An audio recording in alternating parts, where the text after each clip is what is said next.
And welcome back. My name is Naomi Cowans, but hopefully you know that by now. If you don't, go check out my first vlog, Meet Naomi Cowans. This is my third episode now, and for an important third episode like this, I'm going to discuss the scary but manageable task of learning how to interview. So as you may know, I am in an internship program. And so it meets for 8 weeks, and 1 day a week we all get together, all of the interns at different agencies, nonprofit or profit. We get together and we discuss professional development and Jewish identity. So JVS Chicago, where I work, they put on different workshops for us on different important things that you need to know in a job search, very similar to the information that I'm teaching you.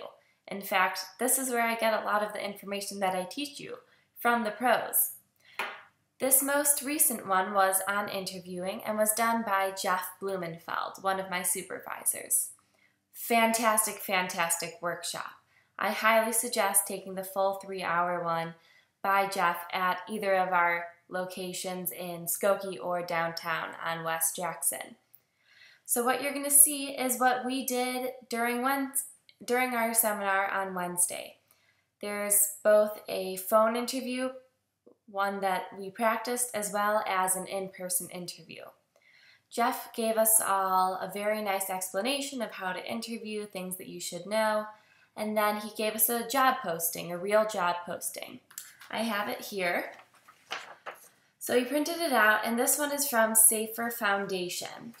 And I'm just going to read to you a little bit. So the Safer Foundation, what they do is they help previously incarcerated people get jobs. That's their mission. That's what they do. And the job that we were pretending to apply for is for a program administrator.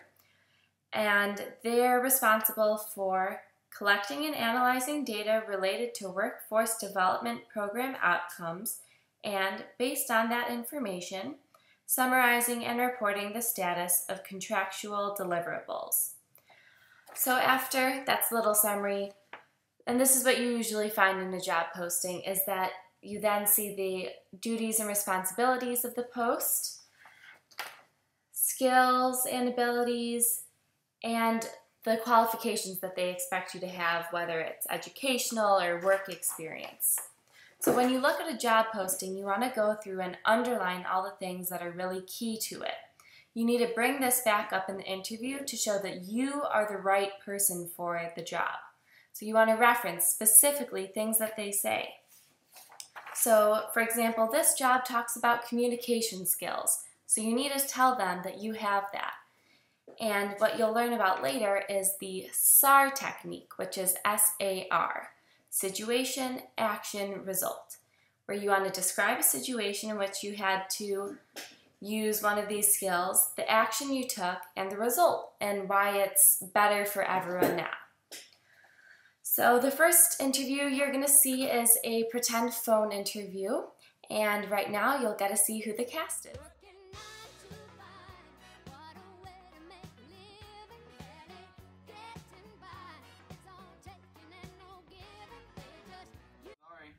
Hi Ari, this is Benji Weiss of Safer Foundation, a roadblock, and we are calling because we saw that you were looking to get a job with us. And we were wondering what brought you to be interested in our company today? Oh, Mr. Weiss, thank you for calling. I'm highly interested in your company. Well, I believe that what you stand for with trying to develop, former criminals into, getting them a job and making them new members of the workforce is quite admirable and very honorable, and it's something that I would love to help out with, but also I think I'd be really good at it. Okay, so you say you'd be really good at it. What does that entail? What would you be really good at? Well, I know that your job requirement wants someone who's very analytical, and I think that works really well with me. I'm very proficient with things like Excel and Word, anything Microsoft. I know you required me to provide a lot of presentations to both small and large groups. That's something that I'm very comfortable with and very proficient with. Keeping track of different work orders is very important, and that's I think right up my alley and something that is a strong suit of mine. Great. Well, it seems like you're very good at analyzing things and planning things. Can you tell me of a situation where you've had to analyze something in your past, maybe in a workplace that you previously had been at? Sure, that's a good question. Can you give me a moment to think about it? Sure, go ahead. All right, let's stop. All right, really good job. Okay, so let's. So, what do you think? What was good? What was bad? And by the way, you all have to now grow very thick skins, and this is important because you're learning. So this is not criticism of you as a person or them as people. It's a criticism in terms of learning something. Nobody is genetically born to be a great interviewer. That means it's something that you have to learn. And if it's something you have to learn, it takes time and takes practice. So allow them to learn from that. Ari, first of all, great job at these. One thing to keep in mind in the future is when you list off skills, provide some substantive reason at why you're good at them, instead of just saying I'm good at Excel, good at proficient at. So that would mean what? Give me an example. I forget the acronym, but tell a story, provide some resolution as to why you're good at it. Yeah, you need that result piece, and I would totally agree with you. Actually, that was excellent to do on the fly because he was immediately sounded enthusiastic. Yes, I'm really looking forward to this. This is great. I know about your company, and I'm really happy that you called. That kind of enthusiasm. And then he did list all these things that he was good at that he knows from the job description are pertinent. That's really important. But what he didn't do was exactly what you're saying. He didn't end up with some kind of result. And because I'm so proficient at Excel spreadsheets, I have the ability to really, really allow the employer to benefit and be more time efficient, which is really obviously a cost saving for the company.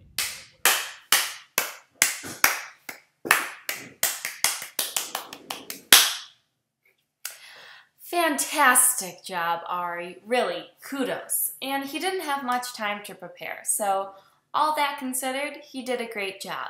You know what he needs to work on, he knows what he needs to work on, but let's move on now to the in-person interview. This is a very similar situation, except that you need to focus a lot on the nonverbal cues here. So you need to smile, you need to be confident, you need to project. One of the things that people say is that if you sit on the edge of your seat, you're more likely to have good posture and to be more engaged. You can even actually physically lean forward a little bit, and that can help there too. And so when you first get in there, you want to say hello, introduce yourself again, and give them a nice firm handshake. Don't break their hand. You don't want to do that. That's not a good first impression, but a nice firm handshake. Maybe you want to ask or say something like, oh, it's so nice outside. And then you get down, and once they invite you to sit down, then you can go ahead and sit down. Some people like to take notes during an interview. This is something that you want to check with the interviewer to be sure that it's okay. And if they say yes, then go ahead and do that if that helps you. So for this one, I'll show the starting cast, and you can see with the same job description how it goes in person.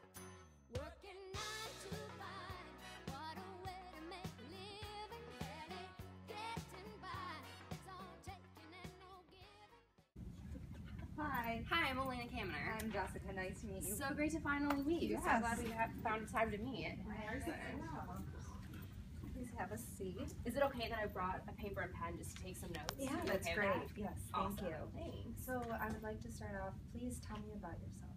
For sure. Thanks so much. So, to tell you about myself, I'm Elena Kaminer, and I've been so interested in your program ever since I was a young girl. I found out about it. I grew up in the city, and so I was aware of the program and all the amazing things you do still today.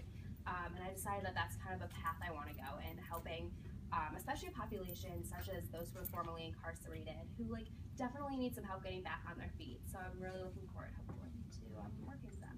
Great. So what really drew you to us? I know there are other avenues you could have gone. What brought you to us? So I think I wanted to be back in the city where I grew up in, and helping the neighborhood, in Chicago, was really important to me. And this population specifically, I know there are so many populations that don't have a voice and need help getting back on their feet. But for me, people who were formerly incarcerated, I think, are often left to the side to just fend for themselves. And I think your organization does a great job of helping with that and truly like teaching them how to fish and not just giving them a fish.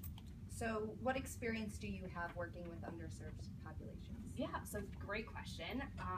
I think for my whole life I've been doing this, and when I was in high school, actually, I got involved helping with those in situations that weren't so great. I did not work with the incarcerated population, but those who were juveniles and not on the right track, and getting them in a tutoring program to hopefully get them on the right track. So now I want to work with the adults who unfortunately didn't have that opportunity, but give them that opportunity now. Have you had any difficult experiences working in that type of situation that you were able to overcome? Definitely, and I think it comes naturally just with the population you're working with, and it's really important to be able to feel comfortable with your surrounding and your environment, and therefore also with your supervisors. So for me, I was in a situation where they try not to leave you, of course, one-on-one with somebody, but I was basically left one-on-one when my supervisor was working with a different group of like the students, and I had to make sure that I felt comfortable. So I pulled my supervisor away from, unfortunately, what she was doing, at an appropriate time, and made sure that I was comfortable and the situation was comfortable for all of us. Okay, so something that's very important for this job is your communication skills and your ability to communicate easily and effectively. Do you have experience with that? Yeah, so I've been, as I said, I've worked with people above me before, and I think I do a great job of reporting back to them and understanding. I think one of the best things is to understand how they want to communicate with you. So in my internship currently, one of the first questions I asked was, when I do have a question, should I be calling you? Should I be coming to your office? Should I be emailing you? And do we want weekly updates? And how do we want to do that again, in person or emailing, or what sort of way that is? So I think it's really important to facilitate that and make that relationship and understand the best way to communicate. And so in my situation, she likes emails, and then basically through emails we meet in person and we find a time to chat. Okay, let's take a break. What do you think? Yeah. Elena, you were very enthusiastic. Answered like definitely or yes, and like that's a great question.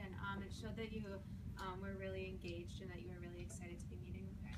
Do you have any sense of how you come across in an interview? Have you ever seen yourself interview? I have not seen myself. What do you think? What's your guess of how you're coming across to her? I hope energetic and Okay. excited. Okay. And And what else? maybe a little nervous. Okay, well that's okay. And what else? Really, something really key. It's pretty unusual. I'm not sure. Okay. All right, we'll get back to it. Yeah. Yeah. She's very articulate. Uh-huh. Absolutely. And as you said, very energetic and very enthusiastic. And yes. Yeah. She seems pretty confident in what she's saying. Yes. Yeah. I think she's personable. Round of applause for Elena. Wow, you killed it. Obviously, Elena did a great job. She was so personable, which is what Shay was just saying. The main reason you get hired, or well, at least one of them, is that the interviewer likes you.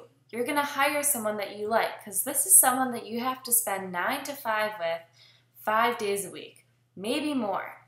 So you need to be likable, and Elena did that.